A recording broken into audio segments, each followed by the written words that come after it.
Hi, my name's Sean Slows. I'm from the Delaware Board of Trade. We're basically here to just discuss what we're doing in the the blockchain space. The Delaware Board of Trade and PwC are innovating in the blockchain space, and we're excited to share, what we're doing and why it's important. If you don't know what the Delaware Board of Trade is, we're a SEC registered and FINRA registered broker-dealer and ATS.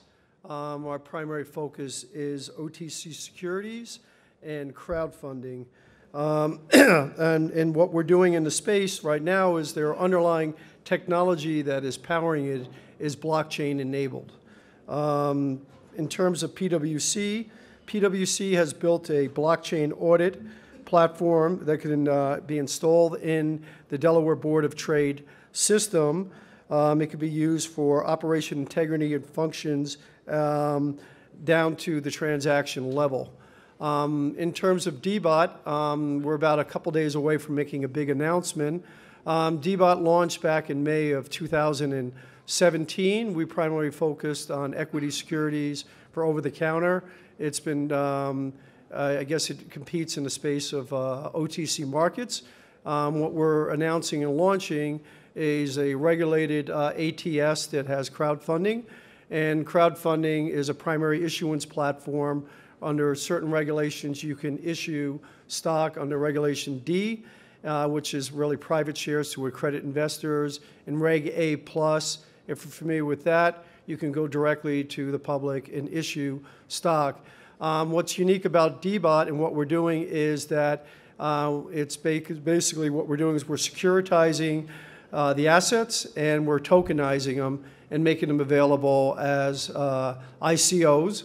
As long as it's regulated, it can trade. And then once it's been issued, it's basically allows shareholders to have wallets, keep records, and we're able to, if there's no restrictions, allow them to freely trade between participants and settle. The Delaware Board of Trade is obviously located in Delaware, where back, I think it was May or June, they passed a law that you can have a transfer agent and provide services for keeping all corporate records and shareholder records on the blockchain. So, I mean, a lot's had to happen to get to this point. In terms of things like a utility coin or other things, as long as it's filed with the SEC and fills any regulatory obligations, they will be able to trade on DBOT. I'm just going to introduce over here Michael to talk about PwC's solution and how it's related to what we do. Thank you, Sean. So, Michael Smith. I'm a partner in our New York Metro office, and I have two roles in the firm. I run our internal technology audit solutions practice nationally in the financial services sector, where we implement continuous and real-time auditing solutions and other aspects of audit automation. And I'm also our lead blockchain assurance partner in the internal audit and compliance space. We're really excited to be here today to talk about a product that we've put together, spent most of the last year developing. And what we've done is two things. First of all, we've developed and have a patent pending on the first comprehensive control and risk framework in the blockchain space.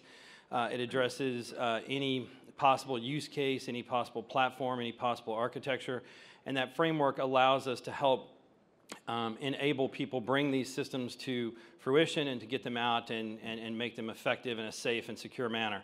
Separately, we've also developed the Blockchain Audit Node, which is software that enables us to provide real-time transaction level assurance, again, in the internal audit and compliance sectors, and enables us to have unprecedented levels of transparency and optics to ensure the appropriate levels of assurance within each of these use cases.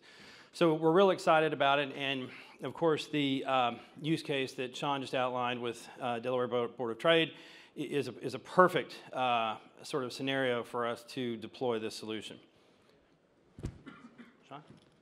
Yeah, thank you.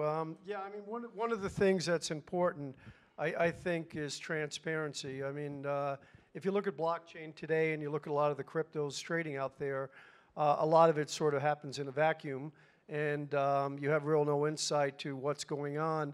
The one thing about being a regulated entity and an alternative trading system and a crowdfunding portal there's a lot of reporting and regulatory requirements behind that. And you know, the way I see the space, as long as you implement everything according to what the regulators want, and you can, you know, show the same audit process and the same processes you do today without blockchain, then you can really pretty much, you know, embrace the technology and also open up the community to protect investors and also help the, I would say, the capital raising process. I mean, if you look what's been going on the last year with ICOs and over $3 billion raised, it's great. It's creating a lot of innovation, but at the same time, I do think you need oversight, and you also need the ability to have audit ability and an independent party look at what you're doing to verify that you know, it's a legitimate operation. And just to make one last note, it's our intent to embrace the audit node project product and to deploy it within DBOT. And just a final comment for me, that the most exciting thing about audit and assurance in the blockchain space is that audit can actually become a form of an economic enabler. And we've chosen to embrace the challenge that blockchain poses to the internal audit process.